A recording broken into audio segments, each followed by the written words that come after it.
Grabe! Protektahan ni Paolo Avellino si Kim Chiu sa Cebu. Hindi biro ang pagiging protective ni Paolo Avellino kay Kim Chiu.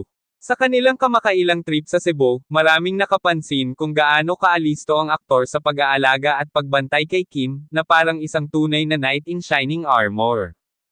Paolo, laging nasa tabihan ni Kim.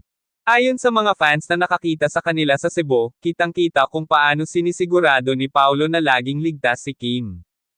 Kahit sa simpleng paglalakad sa public places, hindi niya ito iniiwan at palaging nasa tabi niya. May mga pagkakataong siya mismo ang nagbukas ng pinto para kay Kim at hinahawakan ang kanyang kamay para siguraduhin na ligtas ito.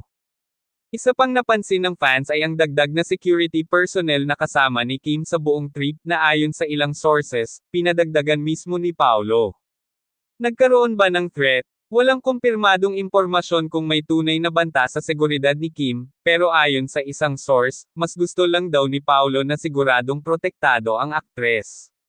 Alam ni Paolo na maraming nagmamahal kay Kim, pero may ilan ding maaaring hindi mabuti ang intensyon.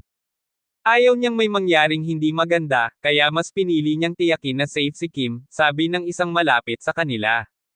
Kim Chiu? Na-touch sa pag-aalaga ni Paolo.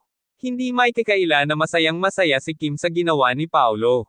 Sa isang interview matapos bumalik mula sa Cebu, napangiti lang siya ng tanungin tungkol dito at sinabing, napaka-gentleman niya. Sobrang maalaga. Dahil dito, lalong uminit ang espekulasyon kung may namamagitin na nga ba talaga sa kanila.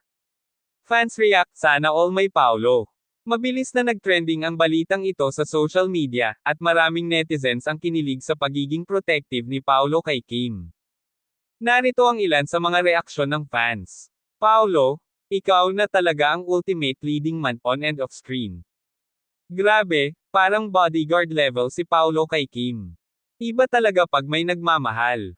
Kim Pao fans, saan na ang wedding plans? Cebu na ba? Ano ang sunod na mangyayari? Sa ngayon, tikom pa rin ang bibig ni Paolo at Kim tungkol sa tunay na estado ng kanilang relasyon. Pero isang bagay ang sigurado, hindi basta-basta si Paolo pagdating kay Kim. Patuloy siyang magiging sandalan at tagapagtanggol ng aktres, saan man sila mapunta. Ano sa tingin mo? Love na ba ito o simpleng pag-aalaga lang? I-comment ang iyong opinion at i-share ang artikulong ito para sa iba pang showbiz updates.